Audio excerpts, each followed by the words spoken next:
The day college applications closed, I watched Ethan Carter erase Stanford University from his form and replace it with Riverside State.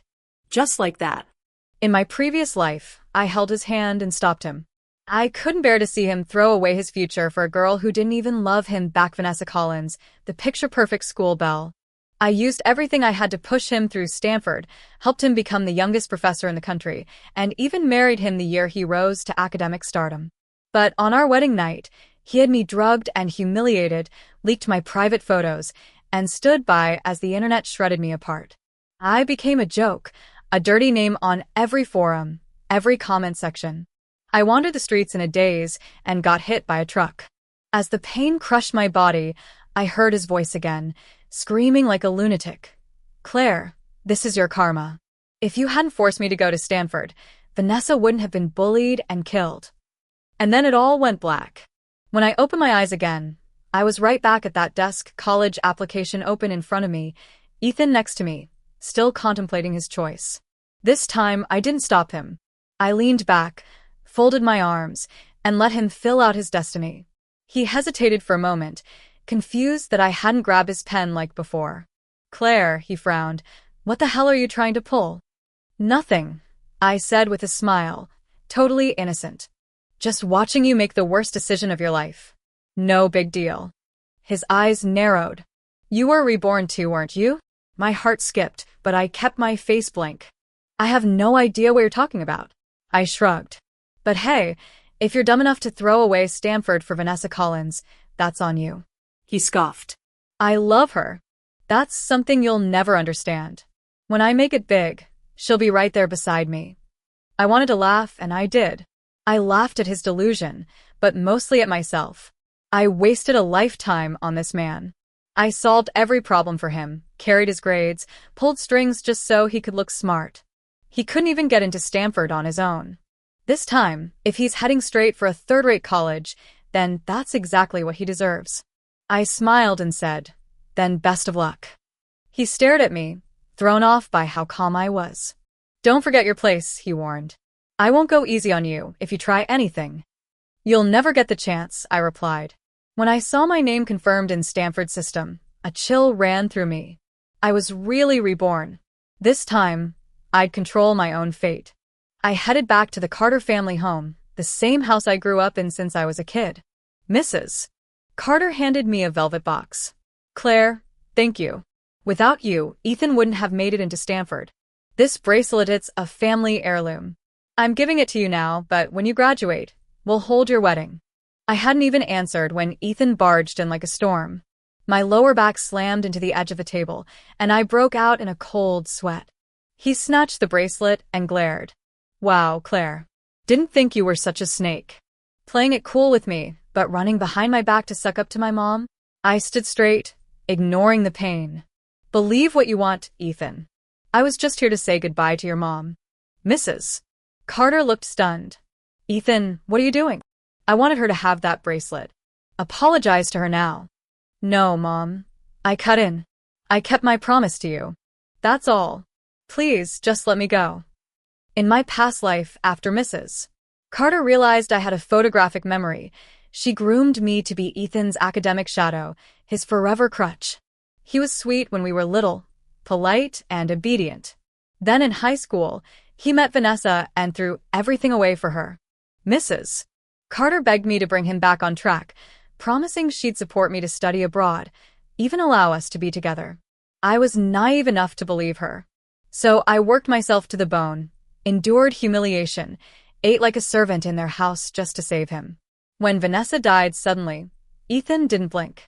He proposed to me that same day. I thought he'd eventually move on from her.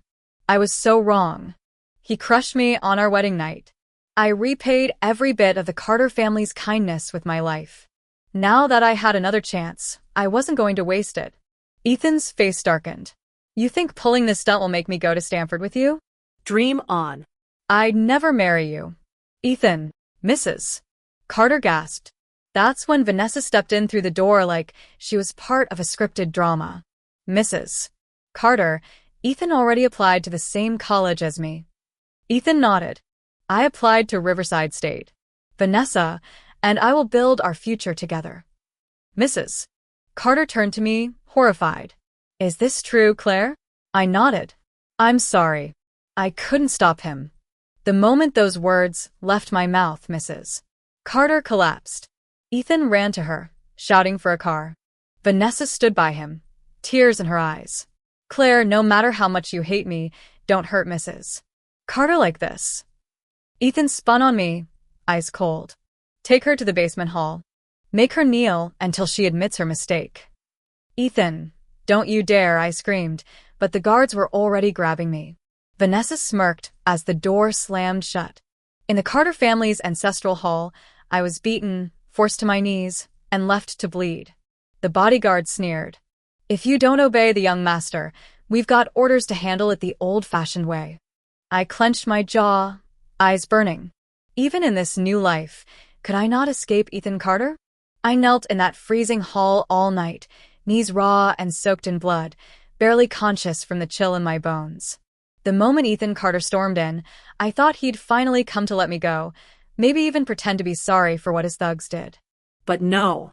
Instead, he grabbed me by the collar and slammed me against the wall like I was some stray animal. Claire Bennett, he growled through gritted teeth. How many times do I have to tell you not to mess with my mother? Because of you, she slapped Vanessa. Are you satisfied now? His hand clamped around my neck so tight I could barely breathe, let alone speak. I clawed at his arm, vision swimming in red.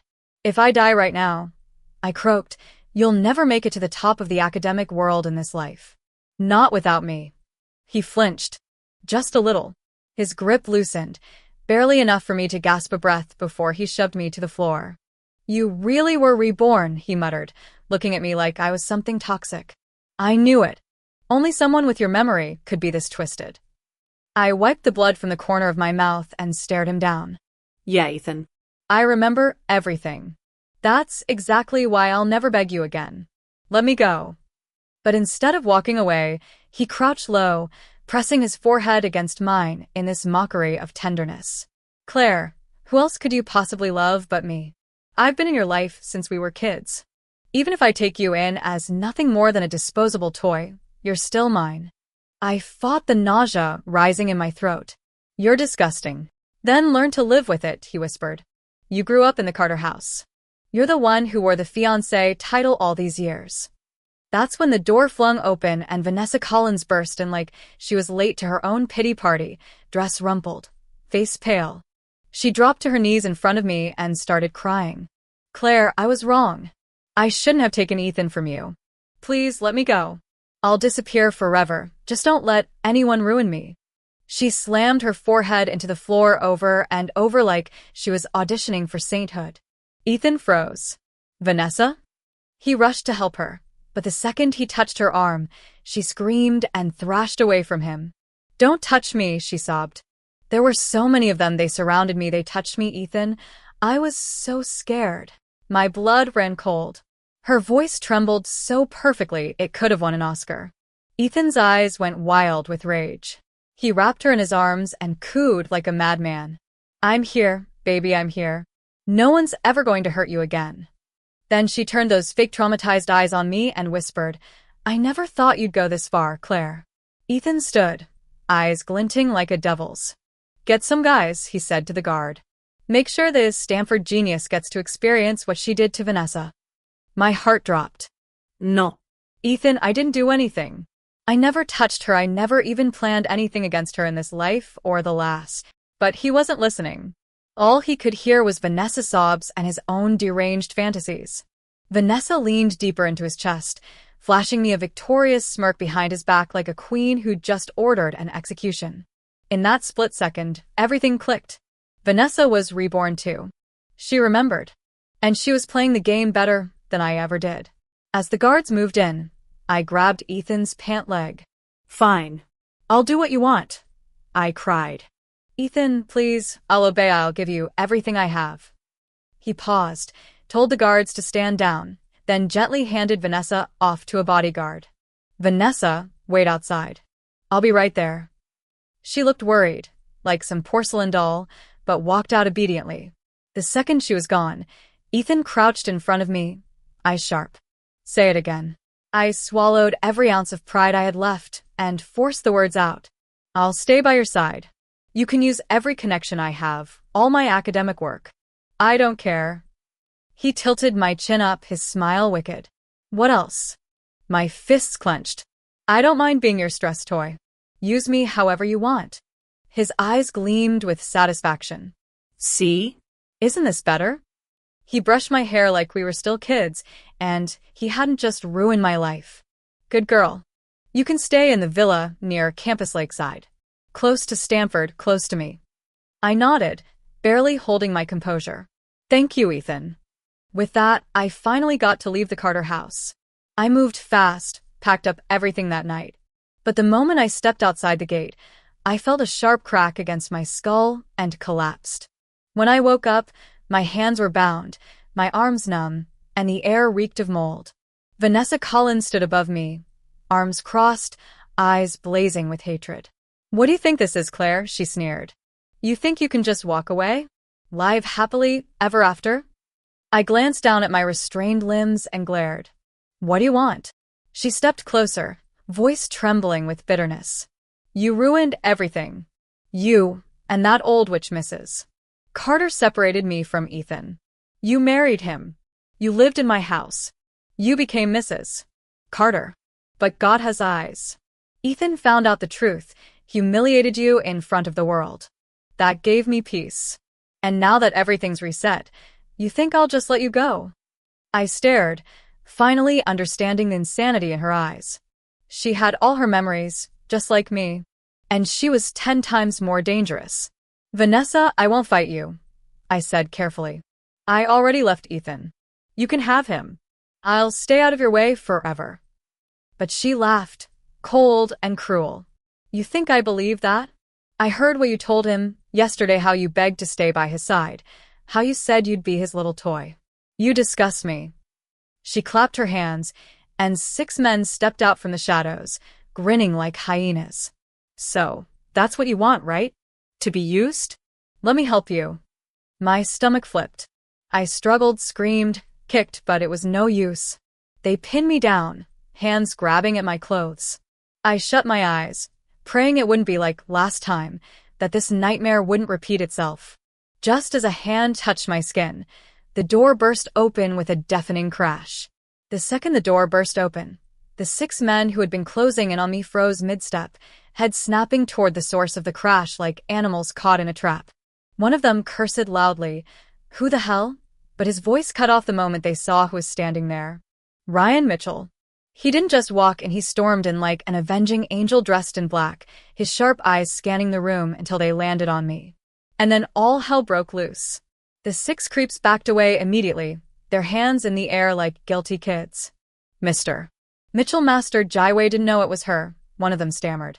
We didn't touch her yet, we swear. Then get out, Ryan said, voice like ice. And pray we never cross paths again. They didn't need a second invitation.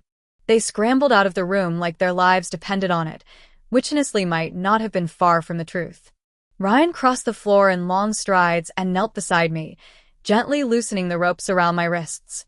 My arms dropped limply to my sides as the circulation returned, needles of pain shooting through my skin. I could feel the tremble in my knees, but I was too numb to move. Then my feet hit the floor, and I realized my clothes were still intact. Nothing had happened. Not yet. I was still okay. And just like that, everything came crashing down. I broke. The tears I'd held back for hours, for days, for lifetimes it felt like came pouring out uncontrollably. I sobbed into my hands, no longer caring about shame or strength or pride. Ryan didn't say a word. He simply knelt there, his cool fingers brushing away the tears on my cheeks like it was the most natural thing in the world. When I finally looked up, his face was serious, but gentle. You're safe now, Claire. It's over. I blinked at him, disoriented. Why are you here? I had someone watching Vanessa, he said calmly. She's dangerous, and I knew she had something planned. I just didn't expect her to be this insane. I stared at him. You were watching her? Why? He hesitated, then gave me the kind of half-smile that felt like a secret. Because I've been interested in you for a while. Ever since I read your paper in Global Medical Frontier. Your research was groundbreaking. I wiped my face with the back of my sleeve. You read that. I read it. Memorized it. I quoted it to my team, he said, his voice warming a little. Claire Bennett, I want you on my research team at Stanford. Your potential is ridiculous. I blinked, shocked into silence. Of all the things I expected to hear while sitting in an abandoned warehouse still shaking from near trauma, a job offer wasn't even in the top 100. Me? Yes, you. I've already Chiquita re-enrolled at Stanford. I'm building something real, Claire, and I want you with us. The tears that were just starting to dry came back, this time for a different reason. I don't have a place to stay right now, I admitted softly. I'm sorry. I didn't plan for this. Ryan reached into his coat and handed me a key. I've already arranged something. Safe, clean, close to campus. No expectations. Just a place to get back on your feet. I stared at the key. You don't have to do this. I know, he said. But I want to. And I believed him. For the first time in what felt like forever, someone was helping me without strings attached. I clutched that key like it was the most precious thing in the world. Thank you, I whispered. If you hadn't shown up, but I did, he interrupted gently. So don't think about what could have happened. Just focus on what you're going to do next. And for the first time since I was reborn, I felt something warm bloom in my chest. Hope. Meanwhile, back at the Carter estate, Ethan was pacing like a caged animal. He'd been calling me for hours. No answer. No response. Nothing. His gut was twisted in knots, unease crawling under his skin like fire ants. Then his phone buzzed and his world stopped. A video. Grainy. Shaky. Me. Bound. Surrounded by men. I was crying, terrified. And he recognized the room. It was one of the old Carter warehouses. He dropped the phone, panic overtaking him. In his past life, he'd ordered the hit that killed me. And while he had convinced himself it was justified, the guilt had eaten him alive ever since. That was part of why he'd tried so hard to control me in this Lafido keep me close, to rewrite the story. But watching that video, knowing I was gone again, something inside him cracked. He screamed, slammed his fists into the wall, and then ran. He ran until his lungs burned, until his feet bled, until he reached that warehouse and found nothing. Just dust. Silence. The echoes of what could have been. I was gone. Again. Vanessa found him hours later, curled up in the corner like a broken thing. Ethan, she whispered sweetly, crouching beside him, Claire's probably just off partying. You know how she is. No, he mumbled. She would not after that. Vanessa pulled out her phone and played a different video. This one showed me laughing with a group of guys, drink in hand. It was a deep fake, clearly edited, but Ethan didn't notice. His eyes went blank. She lied to me, he whispered. She lied. Come back to me, Vanessa said softly. Forget her. Come to Riverside with me. We'll build our future together. He nodded slowly. But even as he held her, his eyes were dark with something ugly. He didn't care if I was hurt. He didn't care if it was true. He just hated the idea that I might be happy without him. I had no idea any of this was happening. I was at Ryan's place, curled up in a warm bed, working on research papers with his team, counting the days until school started. Ryan had been stopping by more and more often, checking on me, bringing food, smiling that rare smile of his that made my heart thump in ways I didn't want to admit. In my past life, I'd barely heard of him, just whispers of some brilliant but reclusive heir in the medical research world. I never imagined I'd meet him, let alone be saved by him. And now he was becoming something more. He wasn't like Ethan. Ryan respected boundaries, valued intellect, and didn't need me to grovel to make him feel powerful. We stayed up late working on proposals. I forced him to take breaks. He dragged me out for walks when I got too deep into my own head. We were becoming something. Something real. Something I wanted to protect. I was starting over. For real this time. I didn't know Ethan was spiraling until much later. but I felt it in the air, like static before a thunderstorm, like a presence still clawing at the edges of my new life even after I'd locked every door behind me. And while I focused on rebuilding from the ground up with Ryan Mitchell and his Stanford research team pouring myself into case studies, refining proposals, running simulations until midnight somewhere across the state, Ethan Carter was losing control, suffocating on regret he couldn't swallow and rage he couldn't name, and it only got worse when Mrs. Carter's mother, my former benefactor, was finally discharged from the hospital and asked a question that hit harder than any blow. Where's Claire? Why hasn't she visited me? Ethan, still bitter from being cast out of the Carter estate and clinging to the idea that I had betrayed him, scoffed. She left. She wanted to go. I let her. That was all it took for Mrs. Carter to hurl a porcelain cup straight at his head, missing by inches but shattering against the wall as she stood up, shaking with fury, and screamed, "You ungrateful brat! Claire was our golden ticket. Do you think some college fling can replace her?" And when Ethan shouted back that if the family wouldn't accept Vanessa, he'd walk away from the Carter legacy, Mrs.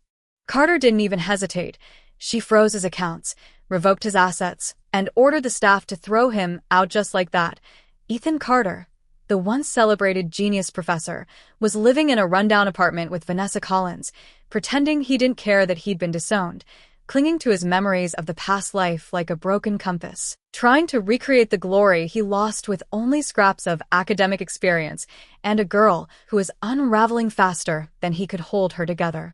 And for a while, Vanessa pretended to be okay with it, convinced herself that her love alone would keep him grounded, but days passed, and the apartment grew colder, the food cheaper, the arguments louder, and Vanessa's patience started to wear thin, especially as Ethan obsessed over reproducing his past research results with no success, because even with all his memories, he didn't have meaned. What he forgot was that in the last life, he hadn't climbed to the top on his own. It was me who solved his lab errors, me who filled in the gaps, me who refined his theory into something publishable, and now, without that support, he was just a man clinging to borrowed brilliance, and the more he failed, the more desperate he became, until one afternoon when Vanessa didn't show up at school and Ethan, feeling guilty, decided to go check on her, only to arrive at their apartment and hear her voice through the door, muffled but unmistakable. I thought hooking up with Ethan would give me a free ride, but he's useless without that Bennett girl, can't even recreate his own damn research.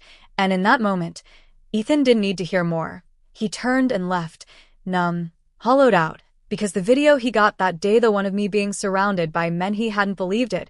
He dismissed it as an act, a manipulation, a ploy, and now, hearing that Vanessa had orchestrated everything, that she had thrown me to the wolves, just like before, and that he, once again, had let her, he realized he had failed me in 2 lifetimes, and it was already too late, because I had vanished from his world, left without a trace, and when he rushed to the lakeside villa I once stayed in, he found it empty, spotless, like I'd never lived there at all, and the weight of that loss broke something in him, because no matter how many times he tried to justify it, he knew he had lost the only person who had ever truly believed in him. And yet, while he spiraled in his regret, I was walking the sunlit pathways of Stanford, side by side with Ryan, laughing about research deadlines and debating enzyme data, completely unaware of the storm brewing behind me, because Ryan had this calming presence that made everything feel stable again, safe again, like I wasn't a girl with a fractured soul and a laundry list of trauma, but just me, Claire Bennett, scholar, scientist, woman with a future, and I found myself smiling more, eating better, trusting someone new for the first time in 2 lives. And the closer we got, the more he opened up too, telling me how in his own strange dreamlike experience, he remembered a version of me from another time, a woman he once tried to save but didn't get the chance to, and how this time, he wasn't going to fail. And even though I didn't fully understand what he meant, I believed him, because he had that look in his eyes, the kind that made you believe every word. And day by day, we got closer, working late into the night on experiments, eating ramen on the lab floor, bickering over control groups, and slowly, the pain I'd carried started to dull around the edges. But not for Ethan, who finally showed up at my lab one afternoon, clothes wrinkled, eyes bloodshot, reeking of desperation. And the second our eyes met, I knew everything, every ounce of guilt, every lie, every regret was right there in his stare, and before I could even process it, he grabbed my wrist, eyes wild, and hissed, Is he your boyfriend? Why were you holding hands? And I yanked my arm back with a force I didn't know I had and replied, yes. Ryan's my boyfriend. Now let go of me, Ethan. We're going to dinner. And just like that, he snapped, shouting after me like a man possessed, screaming about betrayal, about how I was his, how I had no right to be happy without him, until Ryan stepped in and calmly said, didn't you hear her? Move. But Ethan shoved him, screaming, you stole her from me. You stole my fiancée. And Ryan, composed, protective, fierce, punched him across the jaw, sending him sprawling to the ground. Your fiancée? You mean Vanessa? Because last I checked, Claire's not yours. And the crowd that had started to gather gasped as Ethan lunged at Ryan, fists flying, rage boiling over. And I tried to stop it, tried to get between them, but Ethan swung wildly and Smacky's fist landed on my head instead. The world tilted, colors blurred, and the last thing I heard before I blacked out was Ryan's voice, broken and raw, calling my name like it was the only word he'd ever known. When I opened my eyes, everything was too bright, too still. The sterile scent of antiseptic stinging my nose and the quiet beeping of a heart monitor echoing somewhere above my head, and for a second, I didn't know where I was. But then the pounding in my skull reminded me of the fist, of Ethan's face twisted in fury, of Ryan's voice yelling my name like it could keep me conscious, and I blinked slowly, trying to sit up, only to feel a warm hand press against my shoulder. Don't move yet, Claire. And when I turned my head, there he was, Ryan Mitchell, eyes bloodshot from exhaustion, sitting beside my bed with a coffee cup in one hand and my chart in the other, looking like he hadn't left since I collapsed. And when our eyes met, something inside me cracked, not from fear or pain, but from the overwhelming relief of knowing I was safe, that he was here, that I hadn't woken up alone again. You scared the hell out of me, he said quietly, voice raw. Why would you put yourself between us like that? And I tried to smile, but it came out lopsided, weak, because it wasn't about you two, it was about me, and I didn't want you getting hurt because of my past. And his jaw clenched like he was trying not to break apart, like he was holding himself together just for me. Claire, you don't get it, do you? I don't care about your past. I care about you right now in this moment. And for the first time, I saw something more than concern in his expression, something deeper, something dangerous, something real. And then he leaned in, just a little, his fingers brushing mine. I love you, he said, barely louder than a whisper, like he was afraid the truth might burn if he said it too loud. I didn't know it until that punch landed, but the thought of losing you again, I couldn't breathe, Claire. And I stared at him, my heart beating too fast for someone who'd just come out of a head injury. Again? I asked, confused, and he gave a soft laugh, shaking his head. I'll explain later. Just don't leave me, okay? And in that moment, everything I'd carried for 2 lifetimes, the pain, the betrayal, the fear seemed to melt under his words, because no one had ever chosen me like that before, not without strings, not without conditions, not without trying to break me first. So I nodded, tears sliding down my cheeks, and whispered, okay. And when he kissed my forehead, gentle and careful like I was made of glass, I knew that whatever came next, I wouldn't be facing it alone. But across town, Ethan Carter was tearing his world apart, pacing the walls of the dingy apartment he now shared with Vanessa Collins, hands shaking, hair unwashed, his phone on the floor, cracked and silent, because I wasn't answering, I was gone, and he knew it wasn't just distance, it was finality.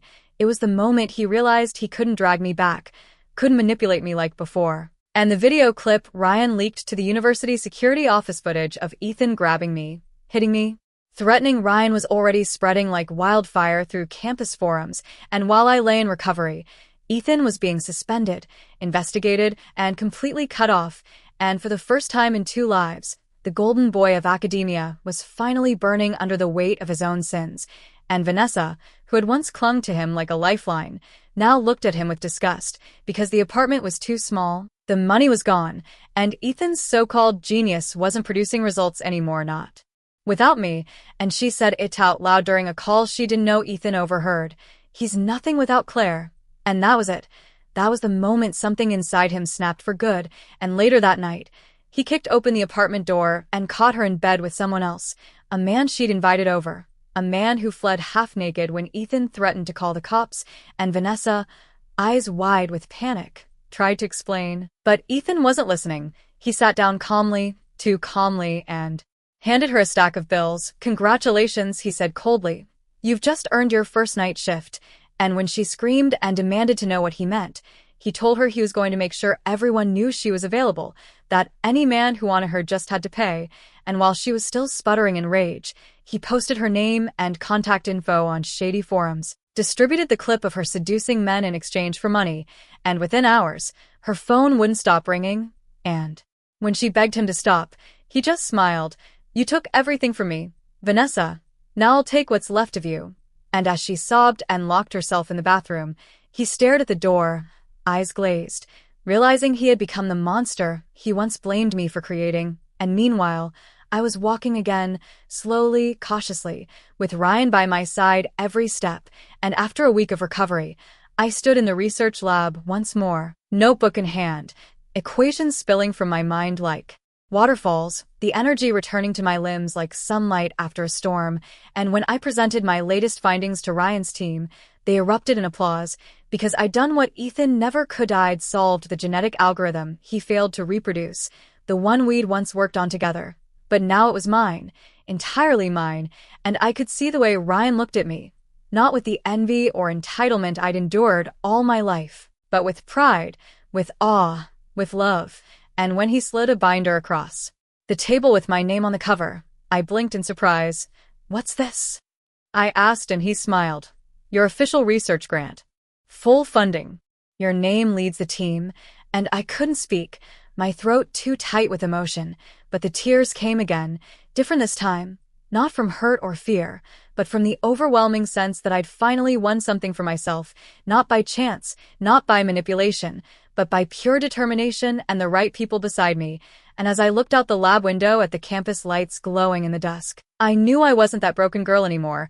I was Claire Bennett, a rising name in biomedical science. A woman reborn not just to survive but to rise. The day of the International Academic Conference arrived with a kind of surreal haze that made everything feel like a dream I wasn't supposed to have, like I'd stepped into someone else's story, except it was my Naomi name on the schedule, my face in the program, my research headlining the keynote presentation, and as I stood backstage at the Grand Auditorium at Stanford, staring out at a sea of scholars, journalists, CEOs, and academic giants from all over the world, my heart thudded so hard I could barely hear the host introducing me. But when Ryan reached for my hand and gave it a quick, grounding squeeze, I remembered why I was here, not because of luck or pity or borrowed success, but because I'd earned it, I'd survived it, I'd bled for it. And when I finally walked on stage and stood behind the podium, the lights blazing down on me, I took a deep breath, lifted my chin, and spoke the first line with clarity I didn't know I was capable of, and for the next 40 minutes, I poured everything I had into my presentation: the years of theories, the breakthroughs, the nights in the lab with trembling hands and stubborn willpower, the countless trials and failures that finally led to the model I had refined, the medical innovation that had once felt impossible but now shined behind me in charts and slides and real data. And when I finished, the room was silent for a heartbeat before the applause erupted, thunderous and overwhelming. And as I stood there blinking into the light, the host returned to the stage to congratulate me, calling me one of the brightest scientific minds of the new generation, and I turned, searching for him, and there he was, Ryan Mitchell, in the front row, eyes glassy with pride, clapping like I was the only person in the world, and something inside me cracked wide open, not from pain this time, but from joy, from disbelief that I was allowed to have this. And when the conference ended, and the crowd spilled out into the garden reception, Ryan took my hand again and pulled me gently to the side, his voice low but intense. "Claire, you were unbelievable."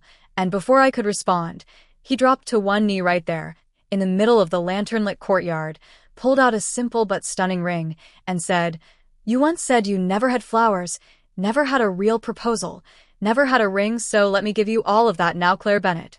Will you marry me?" And time slowed, like it had been waiting for this moment to unfold. Like the universe itself wanted me to hear it properly, and all I could do was nod as the tears came again, not the ones that burned, but the ones that healed, and I whispered, "I do," as he slipped the ring on my finger and pulled me into his arms, spinning me around like we were the only two people under the sky, and somewhere beyond the lights and the music and the soft laughter of the crowd, I saw him, Ethan Carter, watching from the shadows, face pale, eyes hollow, like he was looking at a version of me he no longer recognized. And when our eyes met, I didn't flinch, I didn't break. I just held Ryan tighter and turned away because that part of my life was over, because this time I was walking forward without looking back, and Ethan, well, he finally disappeared from my world, maybe for good, maybe just long enough to realize that the person he tried to possess was never his to begin with. And as for Vanessa Collins, she didn't go quietly either, but the storm she created turned on her fast. Her name became synonymous with scandal after Ethan's revenge went public. The clip of her with other men leaked, the screenshots of her blackmailing me exposed, and her reputation in shambles. She tried to crawl back to Ethan, but he slammed the door shut, his voice cold and final. "You destroyed me. Vanessa now rot in it." And no one came to save her. No one offered a second chance, because this time, she'd burned every bridge and laughed while it crumbled. And I kept rising. My research opening doors around the world, grants pouring in, interviews requested daily, students quoting my name, papers citing my work, and all of it felt surreal until I looked in the mirror and saw myself, not the girl who had been abandoned and humiliated, not the fiancée who'd been used and discarded, but the woman who rose from the wreckage and built something with her own hands. And beside me, always, was Ryan, a man who never tried to own me, only walk with me, step for step. And years passed, full of breakthroughs and travel and slow Sunday mornings, and one day, I was old, really old, curled up next to Ryan in our sunlit home, flipping through an old photo album filled with frozen moments of our strange, beautiful life, and our granddaughter came bouncing into the room, babbling about her new biotech research, eyes full of the same fire I once had, and I smiled, reached for her hand, and said, "You know, when I was your age, I almost lost everything, but I got a second chance." And as she giggled and hugged me, I felt it full circle, the peace, the purpose. And when I closed my eyes that night, with Ryan's hand in mine and the sound of our family laughing somewhere down the hall, I knew I had lived the kind of story people rarely get: a tragedy reborn as a triumph, a love story forged from ashes, and above all, a life I could finally call mine.